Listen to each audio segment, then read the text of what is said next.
Okay guys, this video is pro tips using the stone matrix. We're going to start with a substrate. This is 32 square feet. And the first thing that I want you guys to do is take your stone matrix and mark all the joints, all the outside edges. Put a black mark or an arrow denoting exactly where those edges are, because that's going to be important later on.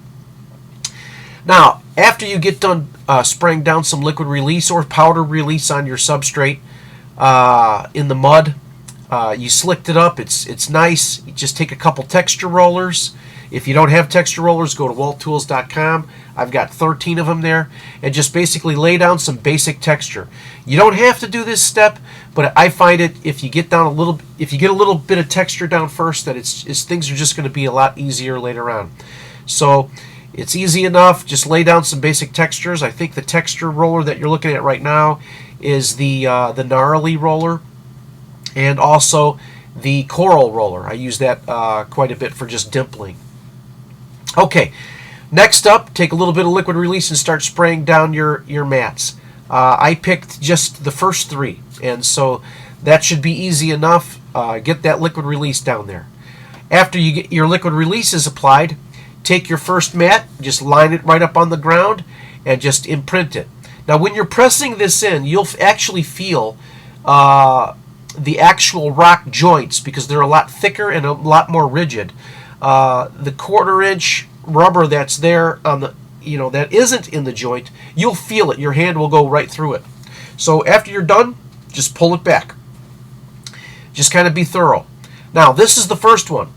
As we move to the second one, you'll see why it's important that those black arrows are there. Because what we're going to do is we're just going to line those arrows right up over each of those rock joints. And if you follow, as long as you start end for end on 8 foot and centered, if you will, you'll be able to match those joints perfectly. Follow the same routine. Just hold it up there. You got two guys. Just push it in with your hands, and it should be relatively easy. Remember, the mud is really, really soft. We literally just got done troweling it smooth and dropping some texture on it. So that's just something that will... actually, the tool itself will almost suck right into the wall. I wouldn't say you could walk away from it, but it will hold itself in place. Now we've got our second pattern up there. Look how it just transitioned nicely from the last pattern, creating a whole different rock look. Next up, we'll grab the third and final mat and get that in place. When it's finished, we'll pull it off. And now we're ready for some of the other processes. Okay, we're literally 5 minutes into this. Our mud is about 1.5 inches thick on average, so we've got some good depth. It does take 2 guys to do. This is not a one-man job, but you get a lot of square footage done very efficiently. The few things that you need to go back over after this first initial imprint is finished is you are going to have some lines. So just go back over your edges and finish those up. It's not a big deal, but you do want to look for that. So I'm going to hide any evidence of the skin of the matrix being there. These are just very subtle, and it shouldn't be that hard to cover them up. Just kind of be thorough. And of course, the texture roller is going to take care of this a lot too. Don't worry about big problems.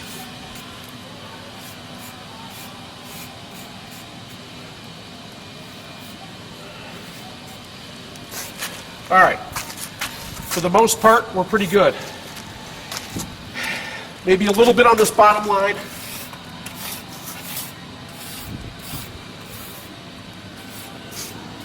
And a lot of times, this area is going to be on the grass line, so it'll be easily hidden. Now, your first order is going to be to drop down some texture. This is where you get to go through texture brushes, texture trowels, and texture rollers, texture skins, whatever you have for texture. So, I'm just going to take the coral brush, or the coral roller, I'll tag it a little bit with the release. And I'll just look for some identifying stones. You can corrupt any stone you want to with whatever texture you want. I'm just picking and choosing which stones that I want to be textured with this particular roller. And you can be random. Now, the first pro tip that I want to show you is involving touch points. Now, a touch point is where a stone basically touches another stone. Because we're kind of like a dry stack pattern here, I want to show you how a touch point is fabricated with your roller. I'm going to use the gnarly roller. Okay, and I'm going to create a touch point right through this area right here. What I'm doing is I'm kind of smashing the mud together until it just about touches. Now, I don't want the whole stone to touch. I just want this area right in here to touch. This is supposed to be wild, and that's supposed to be wild. I just want a small touch point. So over the next couple minutes, I'm just going to go through and create a bunch of these touch points, and you can see the method and the technique as I do it. And I might even change rollers, but I like this one a lot. So we'll just start with that.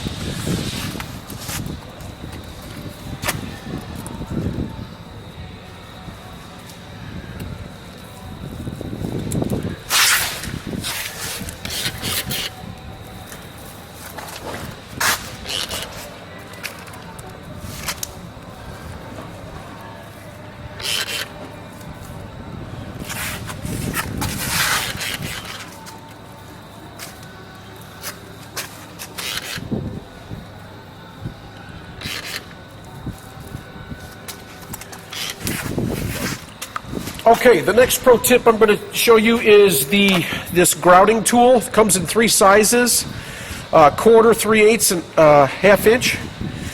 And what we're going to show you is with this tool is it's profiled perfectly so that you can just rocker it right into the stone itself. So we've got a couple anomalies here that I don't like, and these will come up. Sometimes you'll get a closure, or you didn't get your skin in deep enough, so you'll come in with the appropriate rocker and you'll just kind of create that joint right there for it. Now, of course, you can go back in and close that up, but anywhere where you see where you just definitely need a little bit of help, or there's a splooge, you want to kind of look for that. Like this area right in here, I don't particularly care for that really. Let's just go in there and correct that up a little bit.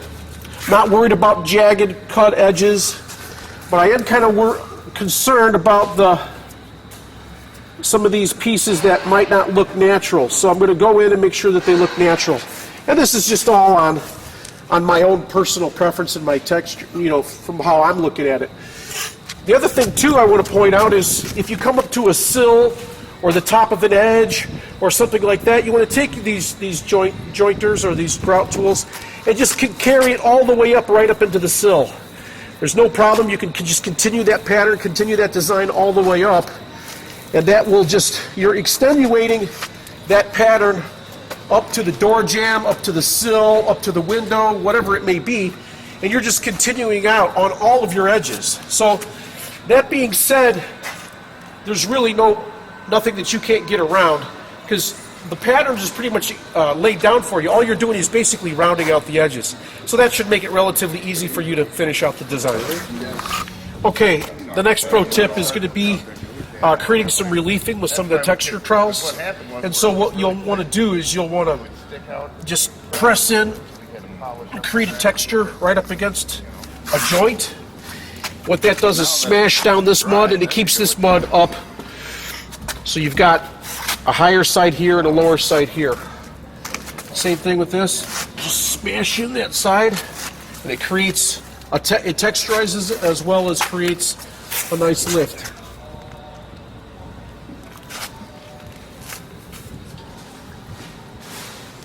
Oh yeah. All right, guys. We just spend the rest of the remaining time here Just wrapping up a couple more stones with this with the texture trowels, getting some relief that we want. Remember, you can follow those designs all the way out to the edges, to the left, to the right, up to a windowsill, up to a door jamb. Run them right into the ground. There's a 2-inch play on each mat, so if you want to tighten up those mats a little bit, you can let those joints kind of flow into each other to give yourself some variety of heights. Or you can extend them out. You can even extend them out past and just connect them. Let's say it's a 20-inch wall and you want to use a 16-inch mat. Well, that's fine. Just run 2 inches up at the top and 2 inches down at the bottom.